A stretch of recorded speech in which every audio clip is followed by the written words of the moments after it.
Welcome, friends, to my 12th session, and today's topic is forces and motion. In the last several classes, we discussed about kinematics. We discussed in detail about how vectors work, how you take several vectors, and how you find the resolution. We also discussed the concept of projectiles. And during the sessions on kinematics, I also introduced you to the concept of we discussed about forces, and I introduced Newton's laws of motion to you. While it was not particularly necessary to introduce Newton's law at that stage, but I did so because it was important to understand, because there were some real applications of Newton's law in projectiles, which we covered in our last two sessions. And since I had to take projectiles within the course of kinematics, I introduced you to the basic concept of Newton's law. But starting from this class, we will be focusing on forces and motion for the next few classes. This is a very important chapter in physics, and it forms the core of most mechanical engineering. And I'll focus more on the mathematical derivations. Also introduce you to a few concepts of calculus here, because if you see in my earlier classes where I derived a few formulas based on the laws of motion, we didn't use much of calculus there because it wasn't necessary. Plus the other fact is that in most courses, especially in physics, I find that there is a lot of use of calculus well in the beginning of the course. In fact, a lot of formulas are derived using calculus without actually understanding and without actually teaching what calculus is, because calculus in mathematics comes much later during your academic year. So that's the reason I didn't bother and get into calculus. But now I think we'll have to start understanding Newtonian mechanics in much depth, and I'll introduce, or will revise Newtonian mechanics on the three laws by using calculus and derivatives. So and what we'll also be doing is basically, if you see forces and motion, this is an introductory chapter only, so we'll again touch upon velocity, what is acceleration. I'll introduce you to the concept of momentum, and then what force is, and then of course Newtonian mechanics, that is application of three laws, comes in various areas of physics. So we'll discuss all those in detail in the subsequent classes. We'll discuss about linear motion, rotational motion, and how Newtonian mechanics applies there. I'll also introduce you to the concept of frictional force moving forward, and of course application of the Newton's law itself as we keep moving forward.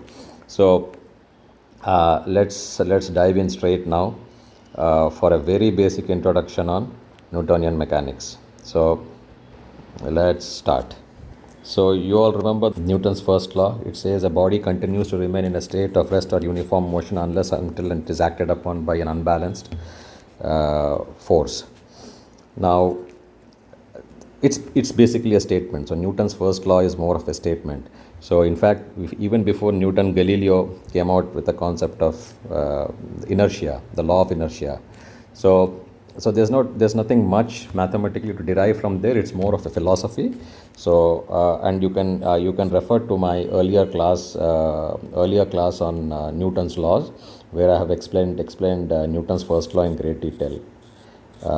Newton's first law in detail. I have explained it, the basic idea. So you need to get the idea of Newton's first law. But if you look at Newton's second law is very important, because it forms the core and basis of a lot of scientific formulas and scientific concepts that has been derived from there. So Very briefly, what it says, Newton's second law says force is equal to mass times acceleration. Fair enough. Fair enough. But have you ever wondered how did this formula actually come? So let's try to understand this. Actually, what Newton actually tried to explain in his second law is, I'll explain this by giving you the real-time example, and I'll also introduce you to the concept of what momentum is. Momentum is defined by, we'll call it as P, is mass times velocity. So this is momentum. And what Newton's second law says is, the change in momentum of a body, let us say this body is at A and this is at B and the mass is m. So what Newton's law says is, the change in momentum of a body will be exactly equal to the force applied on it. So what that means is, now very common example, you roll a ball in this direction. After a time t, the ball comes to a rest, or it will reduce, or the velocity may reduce. For example, let me say this is v1 and this is v2, and if I allow the ball to roll in this direction, right, with no external force, but there can only be a frictional force. Let's say there is a friction, there is just friction acting in this direction. So what will happen? Definitely v1 will be greater than v2, right, which means that the ball has slowed down. And why it has slowed down? Because of a friction that is acting against the direction of the ball. So what Newton's law says is, the change in momentum. So what is momentum? What is P1? P1 is mv1. And what is P2? It is mv2. So what Newton's second law says is, the rate of change of momentum, let me write it down here, rate of change of momentum will be equal to force. So this can be written as F is equal to, we can call it as delta P by delta T, right? That is the rate of change of momentum, because we are representing momentum by P. Fine. So this can be further written as, what is momentum? Momentum is mass into velocity. So I can write it as delta V by delta T, right? Is this clear? Therefore this is equal to, now for a very small for a very small time difference, what will happen? We'll take when limit t tends to 0. I want you to understand this notation from your class on calculus in maths, how it works. So when limit t tends to 0, what will happen? This will become m dv by dt. That is, dv by dt is nothing but derivative of velocity with respect to time. And we know that dv by dt is nothing but acceleration. We learned that in our earlier class. It is rate of change of velocity. But please understand this, it's important, and this is nothing but your force. Now, I can also demonstrate this in a very interesting way by using differential calculus. Do you remember our formulas that we derived? S is equal to ut plus half at square, right? That was one. V is equal to v is equal to u plus at. Remember these two formulas? Now I'll show you an interesting corollary to this part. So what it says, derivative of v with respect to t is equal to a. So let's just apply it here. So if this is v, if v is equal to u plus at, what will be dv by dt? Differential of v with respect to t, differential. So this part will become 0 plus derivative of at with respect to t is nothing but a. Therefore this is a. So it is consistent with our formula that we derived earlier. And what is velocity? Velocity is nothing but ds by dt, right? So let's apply this now. What is s? S is equal to ut plus half at square. So if I differentiate this with respect to t, what will I get? U plus 2 by 2 at. This is equal to u plus at. This is nothing but your this. Therefore you see we are consistent when we try to apply our differential calculus here. We exactly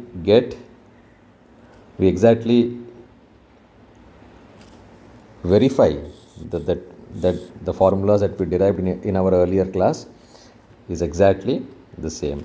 So this is more or less an introductory class. So I will not get into much details here. We will be focusing mainly on force here because forces and motion are actually related. So I am going to discuss several concepts here which I want you to understand in great detail.